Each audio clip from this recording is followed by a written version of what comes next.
Greetings, everybody. We're back around the table again today to not review a knife today, but to kind of have a peek at stuff from the SHOT Show and what we thought of them. It was SHOT Show last week. Yay, SHOT Show! Just ended, yeah. Yeah. Big event, big times. Whole bunch of fun stuff that came out. So we're gonna dabble a little bit. Some cool stuff, some weird stuff. Yeah. Some stuff that maybe shouldn't have been stuff. Indeed. But first, Pocket Down, Paul. Hey, it's me. We're going to start off with me and my Lion Steel SR1 D2 aluminum, all the red. Just it's red. I don't normally name knives, but that's big red. It has to be. Fair enough. Yeah, it's big and it's red. Yep. Shares the name of something else, right? So, Oh, Darn it. Joe, what do you carry? Oh, okay. All right. I see how it is. Back to the Gale Bradley with M4 or GB2, I should say. Yeah. It's Got talking about it recently and had to carry it again. yeah, man. It's been fantastic, and I kind of missed it. Being that it is the SHOT Show, I'm actually carrying the Mini HK because Ben decided to design a knife from Wee Knives that looks very similar to the Mini HK. Zach called it out as being very similar, but he decided not to do a lefty clip. So he's a bastard. Screw you, Ben. Southpaws hate you too. And I'm carrying my shiny new M4 bailout. It's a little shinier than usual. Yeah, I might have thinned out the tip there a little bit and polished it up some. Looking nice. It's nice. Appropriate that they just announced this knife, and now we're it's your carry for the week. Indeed. So yeah, on to the SHOT Show picks. First up, we're going to be talking about the favorite options that we've decided upon. I guess that starts with me because I did my first pocket down pay. The best of the best. Yeah. Yep. The best of the best for me is the Wee Knives Angst. It tickles the Italianness in my soul. That explains a lot why this was your favorite too. Jeez, man. It is I don't straight dislike up a Italian style stiletto, and it's pretty. It's just a clean design. The carbon fiber, the G10, it just comes alive. I really like how clean and the throwbacks to like the traditional Italian sort of style, but then how modern style it is as well. Yes. Like it is appealing. And so symmetrical. Yes. Yes, It's nice to see a stiletto type knife that is that symmetrical. that's the main reason why I like it so much. I hate to see the price point. 20 CV, Yeah. M390, something on From the blade Wee, steels, yeah. and from Wee Knives. We dabbled on it with some of the Pleroma episode about the price point of Wee Knives, right? Yep.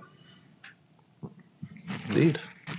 And for me, ultimately, I really like the new modern traditionals and how clean those look, and it's a callback to an older knife, but they've done it in a modern style. And I feel like this knife really falls into that same kind of category where it's an old school look, new school design. And also goes on to Wee Knives with their angst name. They're a teenage boy when it comes to names this year. It's a little cringy, but Yeah. Slightly less cringy is the Pier, which is my top pick for this year's SHOT Show. Also from Wee Knives. Most definitely. Less symmetrical, but kind of that spear pointy sort of. Yeah. I like it. I like long, thin, slender knives, and this just checks a lot of boxes for me. Yeah, you don't say. This reminds me a lot of the Rook knife that you actually own, and this is basically just a very pimped out version of that knife, right? And I needs it. With a flipper, I believe, if I remember Yes, correctly. It is flipper. They've showcased a G10 and carbon fiber onlace for the titanium and 20 CV. Man, The coloring they're doing on the titanium too is gorgeous. It's a subdued gray, but it's still there, it's the first Wee knife that I've really had a burning desire to own. Not just oh, that's cool, but wow, okay, so I'm gonna own that at some point. Now, one of the things I will mention about both your top picks, because they're both a Wee knife, is it's in the video even that we were watching. Blade HQ, by the way, shout out to them because they're the guys that are doing it. Zach comments about how every Wee knife out of the box, just great lockup, perfect edge, blah, blah, blah. You guys all know where I'm going with that. Yeah, if you don't know where I'm going, go back to the Wee knife Pleroma video that we did a couple weeks back, and there might shed some light on why we're all smirking at that a little bit. But in the SHOT Show video, I did notice he didn't mention anything about the locks out of the box. Just Did the he say centering. action? Just the centering Wasn't and stuff. conveniently? Yep. Okay. How sharp it is, yeah. Yep. On to me. My favorite knife for this year, and I've been raving about it for a couple weeks now, before even SHOT Show, was the Civivi Knives Rustic. It is a traditional. We're going lock back on that. We're going still modern traditional because it's using carbon fiber, G10s, micartas, things like that, right? Screw construction, so the possibilities for cleaning it up, for pimping it out, doing your own thing is awesome too. Yeah. It comes pretty pimped out already. Yeah, with the options they've got between the micartas, the G10s, the carbon fibers, you can find one that you probably don't have to do anything with. Yeah. Well, Most man, definitely. every single option looks attractive to me, and that's kind of cool. Where it's like I wouldn't mind owning any of those. I now understand paramilitary guys and having Right. one of everyone. D2 at a great price point again. Absolutely awesome, coming from a sub company of We Knives. So apparently there is a theme where these guys are making some designs that are turning some heads between Civivi and between We. And from what we're hearing, pretty good fit and finish across the board for the most part, right? Yeah. So Civivi is their budget line too, right? It So is, it's not going to yeah. break the bank. So I've Be heard crazy. 75 US is what I've heard for I'm that more than knife. happy with that. So Yeah. with what you're getting So on that easily. knife, and then for what you're getting on that knife, I also have to comment on the slipcover that it comes with. It's got a clip for you to put in your pocket, to put on your waistband, whatever it is. Plus, it's coming with a leather slipcover, which there's $300 knives that aren't doing that on the market right now. So it's something really nice to see. Yep. My top pick wasn't actually just one knife. It was the new Castle series from Boker. Yeah. It's cool. All of that. Yeah, really nice old school styling, but the thing that appeals to me about it is the wood that they're using is reclaimed wood from the Schlossberg Castle in Solingen. Yep. Absolutely great story. The Yeah. fact that they're being able to reuse that wood. The thing that kind of bothers me about that a little bit is that it's a limited run, Yep.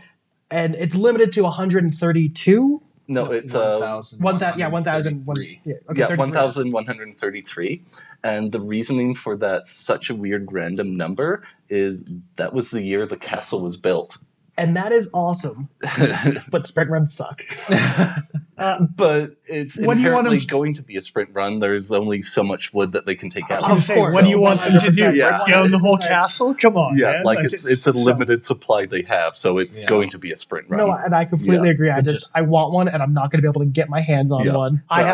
Oh, go ahead. I just thought it was really cool that they tied the limited number to the year it was built. It is very cool. Conceptually, Yeah. it's It's a just cool cool. collection. Yeah. Now, I will say they talked about ripping down more of the castle to make more.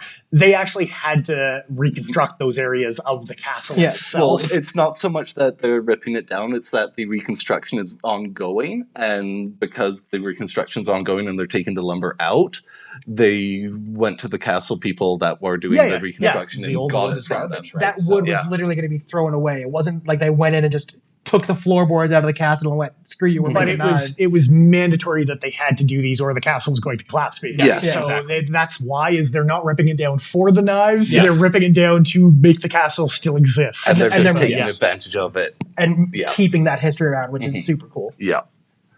I guess does that come back around to me? We for go the, into the worst. Let's go slagging. You didn't think it'd be slinging, hey?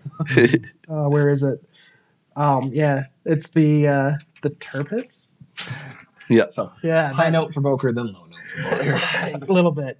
The Tirpitz, they did one version all in 24 karat gold. The blade is gold. The screws are gold. The pivot is gold. Go plated on the blade. Yes. Yes, 100%. Screws too. Everything is all plated, but it's too much. As an Italian man, I want to tell you that's too much gold. And that's what makes me laugh so much about it is that initially when you said it was too much, I'm like, doesn't speak to the WAP in you? No, it's too much. I've seen where your line is, and that's not past that line. Gold is necklaces and watches, and that's it. And they can be big. They can Yes. be big, huge. Maybe a pinky ring. There you go. There. Thanks, Jeff.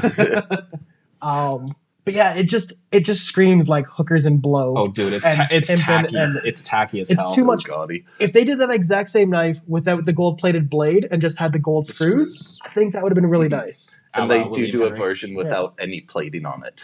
Yeah, Yes. close. And that Yeah, one yeah. and that one looks fine. Yeah. Yes. I think anyway. Yeah. And that one, it has a cool story. Like they're using, was it the gun? No, it's reclaimed steel from the Tirpitz ship that they're making the Damascus blades out of, which is a cool story. Very.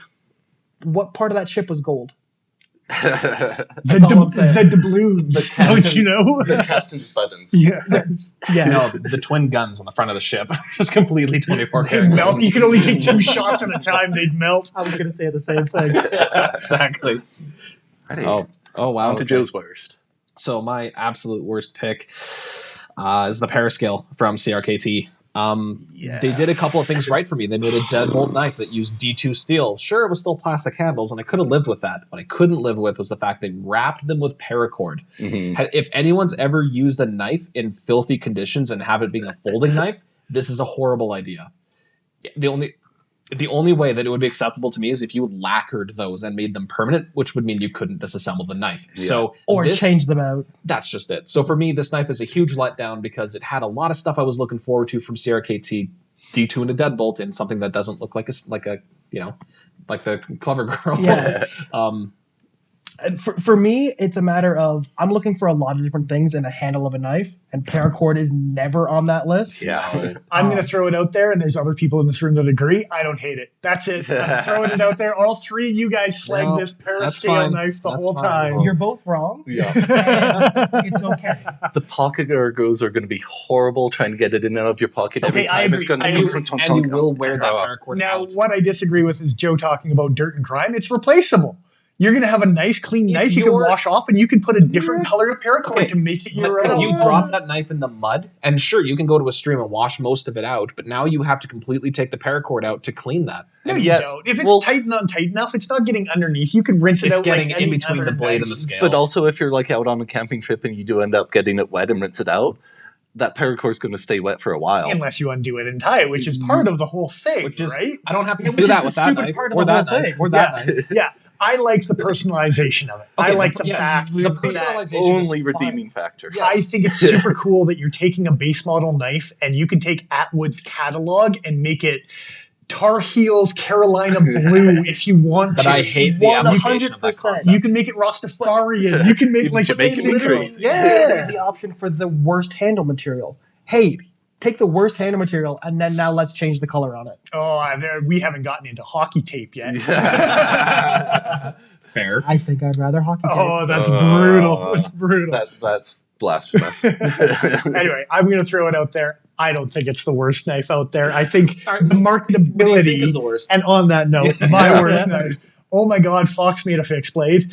And I'm not talking about the big monster of a fixed blade. I'm talking about this knife right here. I want to say it was called the Ferox, but I couldn't see markings on the blade. The guy, Italian accent, little tricky to say. Rubber O-rings holding screwdriver bits inside the handle. The carabiner ring on the end also kind of squicked me out a bit. I have to take it back. Paracord is the second worst handle material you can put on a knife. Rubber O-rings are the worst. Yeah. In Alberta climate, those would dry out so damn fast. So fast. Absolutely brutal. And the fact that they keep on trying to market it towards a bushcraft application when it's got screwdriver bits, that's the reason it's got the carabiner ring is for bushcrafting. That's the nice, good profile is for bushcrafting. Apparently serrations come in super handy for bushcrafting. That's what I was going to say. Like the fact that it's half serrated and they're marketing it to bushcrafters kind of bothered me. So I think that knife had a lot of potential, like the blade shape, the carabiner ring, that all of it did have. That carabiner needs to be beefed up. The handle taking off the rubber O-rings, if you look at the texture where they milled the rubber O-rings, it looks like it would be a really good grip, and they talk about how you can use it without the O-rings. But the O-rings are what's holding the screwdriver bits on in the first place. My favorite part is that the O-rings are holding the screwdriver bits on the knife. The actual isn't the driver a separate piece you have to I believe is in the sheath or something that you can attach, but you can put the screwdriver into where the driver bit is. Yeah, if And you can you use want it to as get an that overlarge. super Close. Yeah. Yeah, with the kind of sheath. Like I said, That's silly. the whole thing is just a giant. Yeah, Masterclass? It really is. And then for my worst offering, it was the Gerber Double Down. See, I kind of like this thing. I like the I feel both ways. idea of it, and traditionally that's where Balisons kind of got their start, was big giant folding machetes. But this thing is just so ugly and so awkwardly designed and so chunkily gross looking, and just I'll agree, it's hideous, but pending me holding it, I kind of want one. Yeah. Well, My argument is- Joe wants a giant knife. Surprise! surprise. Yeah. The thing that bothers me is that it's a Gerber. It's a hard use tool, and it's a Gerber, and those things usually don't go hand in hand in my mind anymore. Yeah. 20 years ago, 25 years ago, 30 years ago, hell yeah, they're great knives, but they're not quite there anymore. Slowly starting to redeem themselves, but And I hope that's the case. And even if they do redeem themselves and get to that sort of quality again, they're not really pushing the boundary as far as the newer steels and stuff like that. So it's... Do we even know what this thing is? Did they even mention 7CR? I think it was, yes. Yeah, that's what I want to say. So it was. my big thing is they're talking about its use as it can do everything you need to when you're out in the woods. You can chop with it, you can baton with it, you can use it as a hatchet. and you can easily resharpen it. I was going to say, forced right. They talk about the jimping on the front of the blade to be able to catch the piece of wood while you're batoning with it. It's going to give you traction as you're pounding down on it. Now, I've done my fair share of batoning. That's not why you want jimping, huh? It's a good way to kill your baton. You're just going to chew the crap out of your baton with this thing, and it's really going to give you very minimal advantage compared to anything that you're just going to be striking down. If you need the jimping because your technique is lacking, I mean... If you're batoning forwards, maybe. This is kind of what I mean. The people that are going to buy it, technique is probably lacking. That's all I'm going to say on that. That is a good possibility for sure. So for me, that's the biggest thing about this thing is it's just like, why don't you just put a saw back on it and still say it's for traction on, anyway. Anyway. But that being that, this is kind of going to close up the roundup for our favorite and our worst picks from the SHOT Show. Something different this week. I hope you guys enjoyed it. It's not like our normal reviews, but I figured that we'd give you our 2 cents. And if you haven't seen some of the videos, go out there and check them out from the SHOT Show 2020. There's a lot more cool stuff. Give us our opinions on best and worst underneath the comments if you can. I was going to say, let us know what your favorite stuff is that came out this year and your least favorite down in the comments. Absolutely. Yeah. Gonna get you to head on over to the Patreon account and be disappointed that you won't be the first one anymore, because that has been claimed. So jump on there and donate anyways, and we'll get more content out for you. Our next giveaway is going to be on Patreon. So if you sign up now, you already get your name in right away for the Patreon. But the next giveaway is going to happen on Patreon, and it is going to be subscribers only. So, looking forward to it, guys. Speaking of giveaway, we have hit that point. We are in the midst of our giveaway right now. It is running until Friday, the 31st of January. Head on over to the Pokey Factor on Instagram. Check out, the stuff that you can win. And the rules. And enter, and make sure you're subscribed to us here and following us there. Not much time remaining, guys. No, just a couple days left. For sure. And that being that, this is Nigel the Smith signing off. I am who I am. I'm Dennis Vipers. I am the Iron Joe. I'm XL.ca. We will catch you again Friday for our What the Fucks of the SHOT Show. What the fucks? What the fucks?